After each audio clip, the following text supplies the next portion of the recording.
ఏపీలో నకిలీ జనన ధృవపత్రాల కుంభకోణం వెలుగు చూసింది.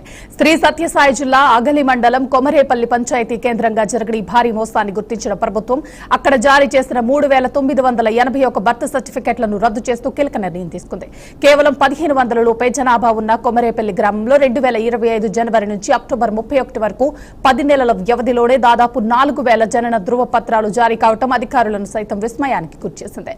వీటిలో చాలా వరకు ఇతర రాష్ట్రాల వారికి జారీ చేసినట్లు తేలటం ఇది వ్యవస్థీకృత మోసమని నిర్ధారించారు. ఈ వ్యవహారంపై మీడియాలో కథనాలు రావడంతో ప్రభుత్వం తీవ్రంగా స్పందించింది. జనన మరణాల నమోదు శాఖ చీఫ్ రిజిస్టర్ ఆదేశాలతో జిల్లా వైద్య ఆరోగ్య శాఖ అధికారిని ఫిరోజ్ బేగం విచారణకు ఆదేశించారు. జిల్లా గణాంకాధికారి కళాధర్ నేతృత్వంలో బృందం జరిపిన విచారణలో కొమరేపల్లి పంచాయతీ లాగిన్ ఐడి పాస్వర్డ్ ను దుర్వినియోగం చేసి నకిలీ సర్టిఫికెట్లను జారీ చేసినట్లు తెలిపింది.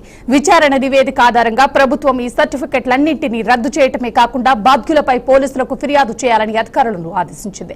అలాగే రాష్ట్ర వ్యాప్తంగా అనుమానాస్పదంగా అధిక సంఖ్యలో సర్టిఫికెట్లు జారీ అయిన 14 జిల్లాల్లో పునః పరిశీలన చేపట్టాలని ఉత్తర్వులు జారీ చేసింది. ప్రస్తుతం ఈ కుంభకోణం వెనుక ఎవరెవరు ఉన్నారు, ప్రభుత్వ ఉద్యోగుల ప్రమేయం ఎంతవరకు ఉందనే కోణంలో లోతైన విచారణ జరుగుతోంది. ఇదే అంశానికి సంబంధించి పూర్తి సమాచారాన్ని మా ప్రతినిధి ప్రకాష్ అందిస్తారు. చెప్పండి ప్రకాష్.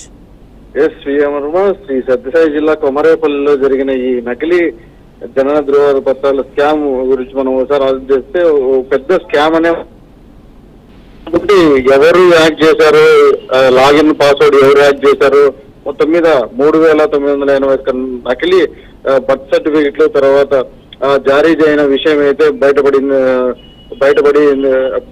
సంగతి అయితే ఉంది. ఈ విషయం తెలిసిన వెంటనే రాష్ట్ర సంబంధిత డిప్యూటీ డైరెక్టర్ కార్యాలయం నుంచి స్పష్టమైన ఆదేశాలు అయితే వచ్చాయి.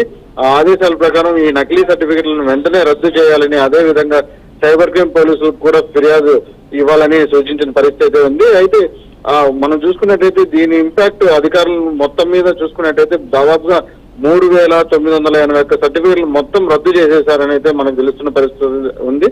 అయితే ఇది చూసుకున్నట్టయితే సంబంధిత అధికారి డిఎంఎండ్ఎస్ఓ ఫైరోజా బేగం గారు ఇన్స్పెక్షన్ అఖిలకైతే ఆ ఇన్స్పెక్షన్ రావడం జరిగింది. ప్రాథమిక ఆరోగ్య కేంద్రంపై ఆకస్మికంగా ఏదైతే ఇన్స్పెక్షన్ రావడంతో అక్కడ మీడియా ముఖంగా ఆమె మాట్లాడడం జరిగింది. ఆ విషయాలు కొన్ని విషయాలు వెల్లడించడం తర్వాత అయితే కొమరేపల్లిలో పంచాయతీలో లాగిన్ ఎవరు హ్యాక్ చేశారు అనేది ఎక్కడి నుంచి చేశారనేది సర్టిఫికెట్స్ అన్ని ఎట్లా ఆన్లైన్ లో జరిగినాయి అంటే అనే దానిపైన మొత్తం అంతా ఒక సంచలనంగా మారిందని అయితే మనం చెప్పుకోవచ్చు.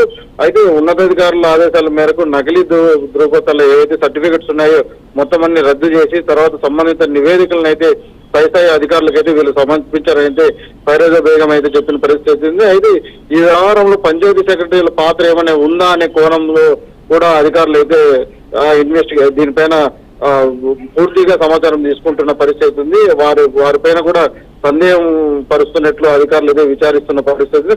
కొమరపల్లిలో గతంలో పనిచేసిన 5 పంచాయతీల సెక్రటరీలను కూడా పిలిపించి వారు విచారించారు. వాళ్ళకైతే మేము లాగిన్లు వాడలేదు, మాకు ఎటువంటి బర్త్ సర్టిఫికెట్లు మేము రిజిస్టర్ చేయలేదు అంటే వాళ్ళు చెప్తూ వచ్చిన పరిస్థితి. అధికంగా చూసుకునేటైతే వాళ్ళంతా రిపోర్టులు అయితే సమర్పించిన పరిస్థితి ఉంది.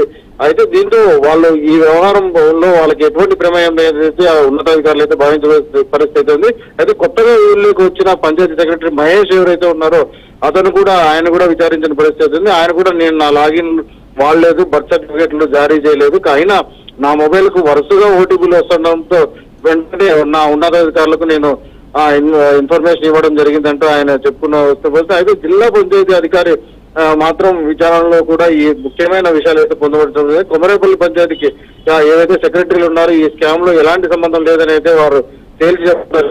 అంటే మొత్తంలో వ్యవహారం బయట నుంచి జరిగింది ఉండొచ్చు అంటూ దీని వెనక ఎవరున్నారు అనేది స్పష్టంగా రావాల్సింది. సైబర్ క్రైమ్ విచారణ అయితే ప్రస్తుతం కొనసాగుతుంది. జరిగిన దాని ఇంపాక్ట్ మాత్రం చాలా పెద్దగా మొత్తం విశ్లేషణ అయితే చెప్తున్న పరిస్థితి. లోనే ఎందుకు చేశారు, దీన్ని వేల సంఖ్యలో సర్టిఫికెట్లు ఎందుకు తయారయ్యే, తర్వాత ఈ సర్టిఫికెట్లు తయారు చేసిన దాన్ని ఎందుకు ఉపయోగించారు అనే దాన్ని కూడా ఒక క్వశ్చన్ మార్క్ అయితే మిగిలిపోయింది. ఈ కేసు బయటపడిన తర్వాత రాష్ట్రం మొత్తం దాదాపుగా 14 జిల్లాల్లో ఇలాంటి లాగిన్లపై ప్రత్యేక తనిఖీలు కూడా ప్రారంభించారు గవర్నమెంట్. అయితే భవిష్యత్తులో ఇలాంటి మోసాలు జరగకుండా ఉండేందుకు ప్రత్యేక విభాగాలను కూడా జాగ్రత్తగా చూసుకునేందుకు అయితే గవర్నమెంట్ ప్రతి ఒక్క డిపార్ట్మెంట్ కూడా అలర్ట్ చేసిందని అయితే మనకి ఉన్న information. Sriya, thank you Prakash, thanks for the update.